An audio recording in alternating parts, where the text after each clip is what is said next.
Playing in the PlayStation ecosystem means getting to experience some of the best and most respected first-party exclusives out there. The platform's recent investments in developers such as Insomniac and of course most recently Housemarque and Bluepoint means that the PlayStation 5 generation won't be short of high-caliber games that may take a while to make, but aren't able to be enjoyed anywhere else, at least for a little while. This forms much of the appeal of picking up Sony's console. But while us PlayStation enthusiasts are well catered for in terms of lavish open worlds, cinematic adventures, and even 3D action platformers, I can't help but feel like there's something important missing from this extremely impressive portfolio. Hi everyone, it's Aaron here from Push Square, and today I'm asking one simple question. Where is PlayStation's first-party arcade racer? As evidenced in the title of this video. I only ask because there's a certain other console exclusive available to play on other platforms, and I can't help but feel that by not investing into this style of game, PlayStation is leaving a cut of its pie firmly on the table. Of course, there was a time, not so long ago, where the absence of an arcade racer in Sony's first-party lineup wasn't an issue. The PlayStation 3's launch, while coming a year late compared to the Xbox 360 and only having a handful of exclusives available to play on day one, showed promise in PlayStation's enticing of this gearhead crowd, thanks to a little game called MotorStorm. Developed by Evolution Studios, a team that had a good reputation already in the racing scene due to its work on World Rally Championship back on PlayStation 2, the core appeal of MotorStorm was being able to enjoy off-road racing as a litany of different vehicle types. Was this one-size-fits-all approach anything new? Not necessarily, but Evolution's ability to instill the simple act of racing with a strong sense of grit, anarchy and fun made taking to the track, either alone or with friends, absolutely worthwhile. It also helped that prior to release, MotorStorm had a pretty great deal of hype behind it thanks to its E3 showing the previous year. All this contributed to a hungry player base of early PS3 adopters that couldn't wait to, quite literally, get stuck into the mud while driving a bike, buggy, ATV or rally car. The original MotorStorm was great because it allowed for a lot of creative freedom simply by presenting you with 4 or 5 different vehicle types to choose from. Let's say you wanted to tear up the track as a racing truck, well then it's probably not a good idea to take the high route and leap off various ledges in the hopes of catching high air. No, for that, you've got the bikes and the ATVs. Each track was designed to have multiple pathways depending on the specific type of vehicle you would pick, so if you were a racing truck, you could just take the low road and find a little shortcut that way. This is the exact kind of creative thinking an exclusive arcade racer needs if it's to resonate with players. That's why it wasn't a surprise to see Sony purchase Evolution Studios and make them a full-blown first-party studio just a couple of months after that first game's release. This eventually resulted in the excellent MotorStorm Pacific Rift, just over a year later, which for me still represents the apex of the series in terms of adding 4-player split screen, remember that? And taking things out of the desert setting and into a more luscious exotic island paradise. Unfortunately, it wasn't too much longer after this time that PlayStation's budding arcade racer took a bit of a downturn, with the third and final entry, MotorStorm Apocalypse, marred by a delay surrounded by an ongoing global catastrophe, obviously no fault of Evolution's own. This stutter then went on to have a detrimental knock-on effect to Evolution's planned PlayStation 4 debut, Drive Club. Now here was a game that could have very much sat alongside Gran Turismo as the more mainstream alternative in PlayStation's portfolio.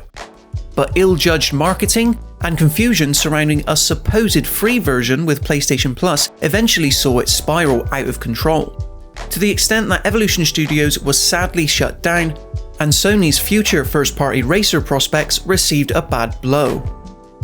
Okay, so with that brief little bit of history out the way, we can at least say that Sony tried, and not that long ago either. Remember, this was during a time where third-party arcade racers were rife, and you had things like Blur and Split Second on the shelf competing for your time. So if Sony was willing to make a play for this market with such ample competition, why isn't it doing so now when the competition and level of rivalry isn't anywhere near as fierce? One of the most likely answers is that it simply doesn't have a studio equipped or set up to make one, right? Polyphony Digital, for as much of an expert as it is in recreating the rush of real-life racing via simulation, hasn't ever been given the room to stretch its arcade muscles. Needless to say, we're a long way removed from the days of MotorToon Grand Prix 1 and 2. That's not to say it couldn't break off a team and create a Gran Turismo spin-off specifically geared towards a general audience, but considering how well Gran Turismo always sells over the course of a console's lifetime, it's just unlikely to happen, and for those specific resources to a second team to be dedicated. Then there is always the opportunity for PlayStation to trust an established team, like say XDev or possibly even Bend Studio, and shift it into an entirely different genre completely. Because, I'll admit, while the bike riding in Days Gone didn't exactly feel great at the beginning, it really did improve the more upgrades you unlocked and the longer the game went on. Such knowledge and experience could at least act as a healthy starting point for a promising arcade-centric racer. Then, of course, although it's technically second party, Lucid Games' Destruction All-Stars might have achieved greatness should it choose to reformat into the traditional racing template as opposed to this hero-centric PvP style of game it ended up being. Is transferring a developer's knowledge from one genre to another out of the question? No, actually. Just look at how Guerrilla transitioned from first-person shooter with Killzone to immersive open world with Horizon. However, doing it would be an unmitigated risk, there's no doubt. And with games taking much longer to make these days and being more expensive to develop than ever, it's just not looking like that it's on the cards. It's a shame because I feel like a certain game that rhymes with Dorza Verizon Live has proven that this specific style of arcade racer can penetrate the mainstream audience if handled correctly. Just think at what something like that could achieve on PlayStation 5. It would stand out from the likes of God of War and Uncharted to completely cater to an entirely different market, offering console owners a fun time on the track, especially in the absence of other third-party franchises like Burnout having since fallen away. The absence of this genre that used to mean so much to so many back in the PS2 and even PlayStation 3 days is a little disappointing, especially as Need for Speed continues to spin its wheels each year, not knowing where to go next, and when you consider that PlayStation used to take crazy risks like Mod Nation Racers or even Little Big Planet karting. Those last two examples being more kart racers, I'll admit. Us players on PS5 can, of course, always be thankful that the likes of Onrush, Dirt 5, and Riders Republic most recently are there, but they all lack that incredibly high level of polish Sony mandates for its own first-party franchises and is seen in other popular PlayStation series like God of War, Uncharted, and The Last of Us. Just imagine what a new Wipeout or MotorStorm could look like coming from a team that really understands the PlayStation 5 architecture to its fullest. I've no doubt that Gran Turismo 7 will have been worth the wait when it arrives later on next March, but for more casual racing game players like me, it'll only ever have limited appeal, and I'm sure I'm not the only one who thinks this way.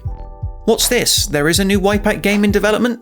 Oh, but it's just being made by an external developer and is coming exclusively to mobile devices. Ah well, the hope continues.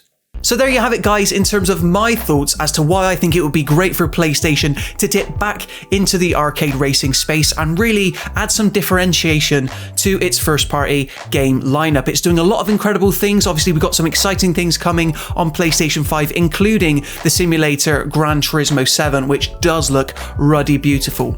But what are your thoughts? Would you like to see maybe the return of Burnout, or maybe Drive Club, something else?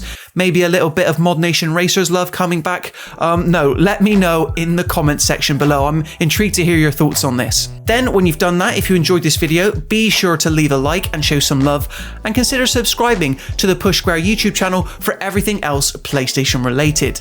Until next time, I want to thank you so much for watching, and I will see you in the next one.